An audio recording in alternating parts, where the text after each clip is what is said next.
నవదర్శి వార్తలు ప్రేక్షకులకు నమస్కారం. దర్శి నియోజకవర్గ టీడీపీ ఎమ్మెల్యే అభ్యర్థి కదిరి బాబురావు దర్శి పంచాయతీ పరిధిలోని శివరాజనగర్లోను సందువారిపాలెం నందు ఎన్నికల ప్రచార కార్యక్రమాన్ని స్థానిక మాజీ ఎమ్మెల్యే నారపశెట్టి పాపారావుతో కలిసి నిర్వహించారు. రామాలయం నందు ప్రత్యేక పూజలు నిర్వహించడం జరిగింది. బాబురావు ప్రజలను ఉద్దేశించి ప్రసంగించారు. ఒంగోలు పార్లమెంట్ టీడీపీ అభ్యర్థి సిద్ధా రాఘవరావును ఎమ్మెల్యేగా తనను ప్రజలు ఓట్లు వేసి గెలిపించాలని కదిరి బాబురావు ప్రజల్ని కోరటం జరిగింది. శివాజీరావు నగర్ వచ్చినప్పుడు మీ అందరూ కూడా బ్రహ్మాండంగా స్వాగతం పలికి ఇప్పుడే మన రాములవారి స్వామి గుళ్ళో కూడా దండాలు పెట్టుకొని ఈ కార్యక్రమం మొదలు పెట్టడం జరిగింది.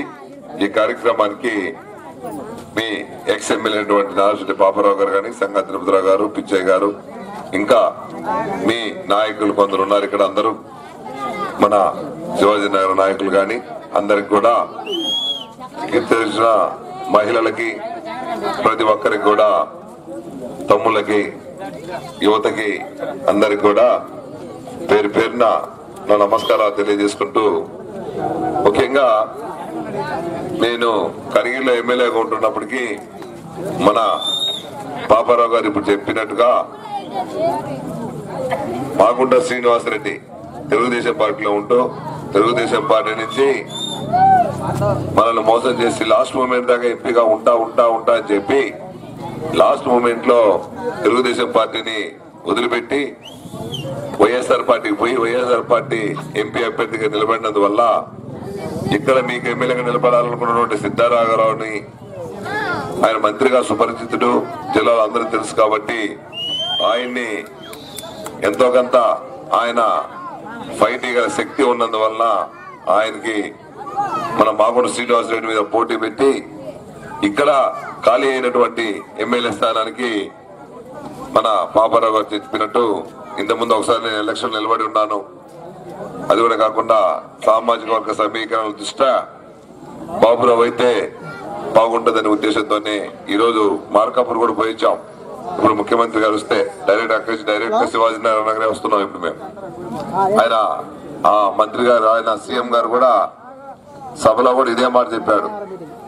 బాబురావు అయితేనే అక్కడ కొంచెం బాగుంటుందనే ఉద్దేశంతోనే నేను నిలబెట్టానని కూడా ఇప్పుడు మీరు టీవీలో చూస్తే, మీ టీవీలో వస్తుంది, ముఖ్యమంత్రి గారు కూడా చెప్పారన్నమాట. ఆ చెప్పిన ప్రకారమే నేను కూడా మీరు దర్శిపోవాలన్నా, కనిగిరి కావాలని అడిగినా సరే, లేదు దర్శిపోవాలంటే దర్శి రావడం జరిగింది. అతి తక్కువ టైం ఉంది, టైం లేదు, కేవలం ఇంకా 3 రోజులు 4 రోజులు టైం ఉంది. నాకు సీట్ డిక్లేర్ చేసి కూడా వారం 10 రోజులు అయింది. 10 రోజులు ఎట తిరగాలంటే నీకు పరిచయమే కదా అనే ఉద్దేశంతోనే రావటం, మీ అందరూ కూడా ఆదరిస్తారనే ఉద్దేశంతో కూడా రావడం జరిగింది.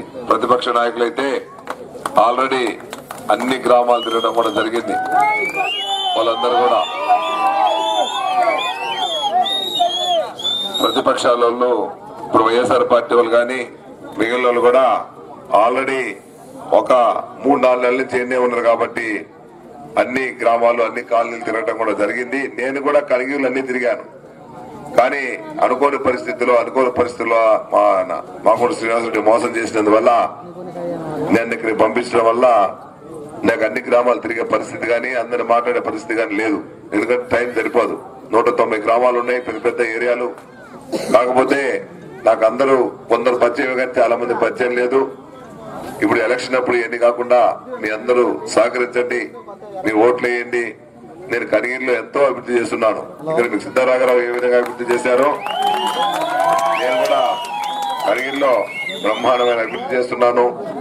ఆ విధంగా ఇక్కడ కూడా అభివృద్ధి చేస్తాము, ఏ ఇబ్బంది లేదు.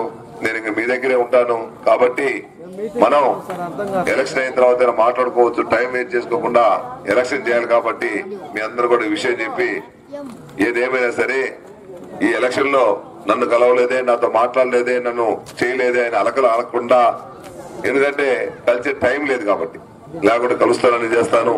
దయచేసి మీ అందరూ కూడా పేరు పేరున నమస్కారం చెప్తున్నాను. మీరు అర్థం చేసుకొని నేను కలిసినా కలవకపోయినా, వచ్చినా రాకపోయినా, చాలా గ్రామాలు కూడా పోయే పరిస్థితి లేదు. వచ్చినా రాకపోయినా సరే మీ అందరూ కూడా నా ఓట్లేసి నన్ను సిద్ధరాఘరావు ఇద్దరు కూడా సైకిల్ గుర్తులే. 2 సైకిల్ గుర్తుల మీద వేస్తే మీకు ఇద్దరు ఉంటారు. ఒక ఎమ్మెల్యే ఉండడు, ఒక ఎంపీ. ఇంతకుముందు ఓన్లీ ఎమ్మెల్యే ఉండేవాడు, మంత్రి ఉండేవాడు. ఇప్పుడు ఎమ్మెల్యే తర్వాత ఎంపీ కూడా 2 దర్శన నియోజకవర్గం సంబంధించినాయి. కాబట్టి మీకు బ్రహ్మాండమైన డెవలప్ ఉంటుంది. కాబట్టి దయచేసి మీ అందరూ అర్థం చేసుకొని సైకిల్ గుర్తు మీదనే 2 ఓట్లు కూడా వేయాలని కోరుకుంటూ ఇప్పుడు మీ దగ్గర రావడం జరిగింది. దయచేసి మీరు అర్థం చేసుకోవాలి. అన్ని కార్యక్రమాలు ఎలక్షన్ అయిన తర్వాత అన్ని కూర్చుందాం, మాట్లాడుకుందాం, అందరిని వస్తాను, అన్ని పేర్లు కూడా పిలుకుంటే అనుకోవద్దు. ఒక 2 నెలల్లో మీ అందరు కూడా పేరు పెట్టి పిలిచే పరిస్థితికి వస్తాను. కాబట్టి దయచేసి అర్థం చేసుకోవాల్సిందిగా సభాముఖంగా కోరుకుంటూ మీ ఓటు రేపు 11వ తేదీన సైకిల్ గుర్తు వేయాలని కూడా కోరుకుంటున్నాను. అదేవిధంగా ప్రతి ఒక్కరు కూడా పేరున నా నమస్కారం తెలుసుకుంటూ మీ అందరి దగ్గర సెలవు తీసుకుంటున్నాను.